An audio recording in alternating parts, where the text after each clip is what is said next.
little better from the field, not as good from three-point range, but they both have a locomotive. They go at 100 miles per hour.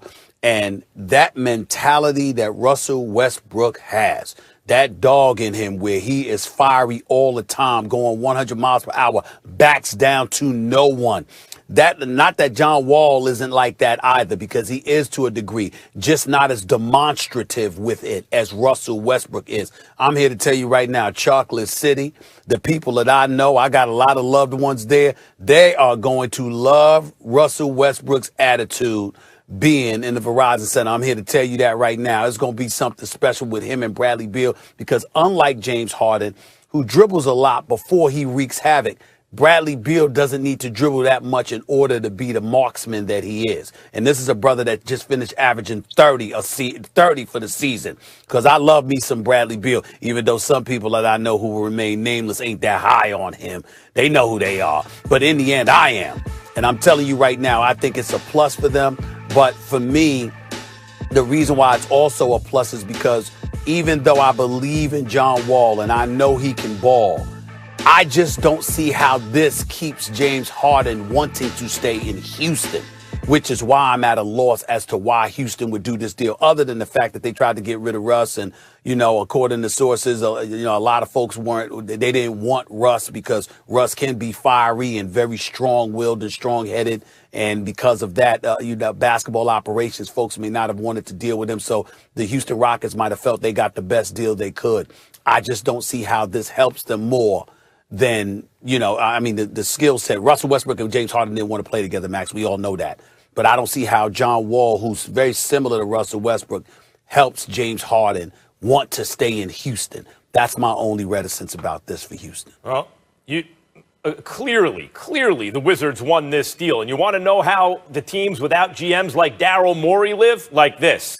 What is Houston signaling here? They're getting a first-round pick back. Like, if you want to know who's the better player, obviously Westbrook. He's 2 years older, but he's not coming off a catastrophic injury. He always plays with everything he's got and has been a greater player at his best than John Wall, although John Wall's been excellent. Neither one can really shoot. They have certain kind of similarities there. But one team had to include a first-round pick in the deal.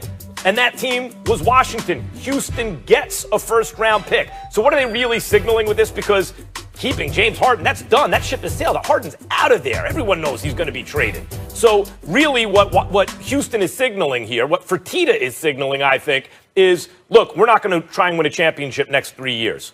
But after that, we are. So here's something to watch in the meantime. We'll get what we can for Harden. We'll try to accumulate some first-round picks. Don't forget they had to move a lot of them in order to get Westbrook, in order to put the team together originally, and we'll see what we can do. I think it was a big mistake to let go of Daryl Morey. If I had Daryl Morey as a GM and he came into my office and said, I want to go somewhere else, I'd say, let's make this right. Forget about what's happened. Let's make it right. Here's some more money. Here's whatever you need. And I'd have kept Daryl Morey. In terms of Washington, they have arguably the best backcourt in basketball right now. I mean, CP3 and Devin Booker, yeah, I'd take that as number one. So what's this, number two? Because Klay's hurt. Where does this rank in the NBA? Show me a better backcourt. Show me a backcourt you can say is definitively better than Westbrook and Bradley Beal. Neither one is an MVP right now. But you know how I have my star system, 4 an All-Star, 5 an MVP. They're All-Star pluses. Those are 2 4.5s in the backcourt. So, that's just about as good as it gets. And Washington goes from an afterthought, a nothing in the division. When in the beginning of the season, a couple of years ago, you're like, hey, maybe, 2-3 years ago, hey, maybe they can compete at the top of the division because John Wall, maybe he's the best player in the East. Remember those days? Long gone. They're an afterthought. But all of a sudden, Kemba's not going to be available. And Boston's not the same. Hayward's gone, right? And all of a sudden, you start looking around the East and you go, oh, wait a minute. Washington, they're not going to come out of the East, but Washington's going to be competitive this year. They're going to be fun to watch, and they're going to make the playoffs and maybe be a tough out. Let's see. They also got that Israeli kid in the draft, that big guard who people thought was going to go higher up. So yep.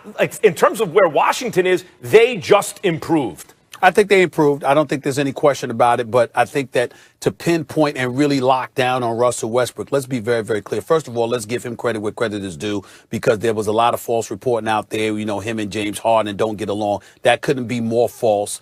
They're brothers. They're very, very tight with one another. It's just that Russell Westbrook and James Harden didn't necessarily think it was an ideal fit for them to play together, because both of them are ball dominant, and Russell Westbrook doesn't want to sit around spectating watching James Harden do his thing. He wants the ball in his hands. So now we've got to ask that question, whether or not that's something John Wall will be able to tolerate in the event that Fertitta and the Houston Rockets are unable to unload James Harden for the equitable compensation that they're looking for, because we all know he wants to be in Brooklyn. We know Brooklyn's got some of the assets. They got to give it up. And as far as I'm concerned, because of what the Lakers did, they need to have that big three together, because I think that's the only thing that has a chance of derailing the Lakers this season, quite frankly.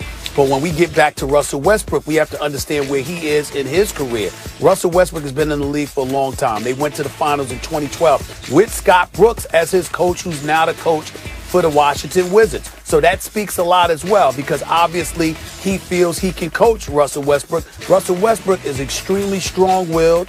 He's very defiant. He's going to do what he believes is correct. He's going to play his game, and he hasn't improved his three-point shooting over the last 4 years. His three-point shooting is a hindrance. Now, with Bradley Beal, that's going to help, and if you got pieces around him, he's going to get them the ball, because I don't think he's nearly as unselfish as people try to claim he is. But I do think that he has to shoot the basketball better from the perimeter in order to be everything, Max, you say they are as a backcourt. I ain't worried about Beal shooting the damn ball. I can tell you that much. I ain't worried about him at all. Russell Westbrook, the one thing I want to see him do is improve his jump shot. I'm not worried about everything else with Russell Westbrook, but I am worried about that.